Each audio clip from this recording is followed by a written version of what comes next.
ఈ కాన్సెప్ట్ని మీ ముందుకు తీసుకురావడానికి ఇలాంటి అన్యాయం జరిగే చాలామంది పబ్లిక్ ఉన్నారని నా దృష్టిలోకి వచ్చింది కాబట్టి మీ ఫ్రెండ్స్లోను మీ ఫ్యామిలీస్లోను మీ చుట్టుపక్కల ఉన్న సొసైటీలో ఉంటారు కాబట్టి దీని మీద ఒక ఇన్ఫర్మేషన్ ఇవ్వాలని చెప్పి వీడియో చేస్తున్నాను. Kindly subscribe my channel and kindly share the video. అయితే డైరెక్ట్గా కంప్లైంట్ ఇవ్వగానే పోలీసు వాళ్ళు తీసుకోకపోతే రైట్ ఇమీడియట్లీ మీకున్న స్టెప్ ఏంటంటే కొంతమంది హైకోర్టు డబ్బున్న వాళ్ళు ఏం చేస్తారు, హైకోర్టు అడ్వకేట్స్ పెట్టుకుని రిట్ పిటిషన్ వేస్తారు at the threshold of the petition. అంటే బిగినింగ్లోనే పిటిషన్ అనేది డిస్మిస్ అవుతుంది.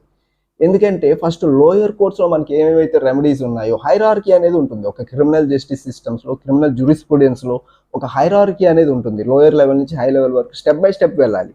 అలా వెళ్లకుండా ఎప్పుడైతే మీరు డైరెక్ట్గా హైకోర్టుకి వెళ్తారో హైకోర్టులో కేసు డిస్మిస్ అయ్యే ఛాన్స్ ఉంటుంది. సో అలాగ వెళ్లకుండా దీంట్లో ప్రొసీజర్ ఏంటి, మీ కంప్లైంట్ పోలీసు వాళ్ళు పట్టించుకోవట్లేదు అనుకున్నప్పుడు మీరు ఏం చేయాలి?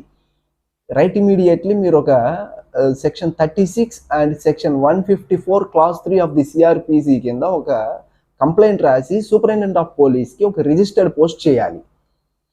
అక్కడ కూడా మీకు ఒక రెమెడీ దొరకకపోతే ఈ స్టెప్ తర్వాత ఫస్ట్ పోలీస్ స్టేషన్లో కంప్లైంట్ ఇస్తారు. ఇక్కడ మీకు సొల్యూషన్ దొరకలేదు, ఎఫ్ఐఆర్ చేయలేదు. So write immediately section 36 and section 154 of the CrPC కింద మీరు సూపరింటెండెంట్ ఆఫ్ పోలీస్ గారికి ఒక అప్లికేషన్ ఫైల్ చేస్తారు. అక్కడ కూడా మీకు రెమెడీ రాకపోతే డైరెక్ట్ మెజిస్ట్రేట్ గారికి కోర్టులో వెళ్ళి డైరెక్ట్ ఇన్ పర్సన్ మీరు ఇవ్వచ్చు, మీరు అడ్వకేట్ ద్వారా కూడా అప్రోచ్ అవ్వచ్చు. 156 క్లాస్ 3 ఆఫ్ ది సిఆర్పిసి కింద మీరు ఒక ప్రైవేట్ కంప్లైంట్ అనేది జడ్జి గారి ముందు ఫైల్ చేయొచ్చు.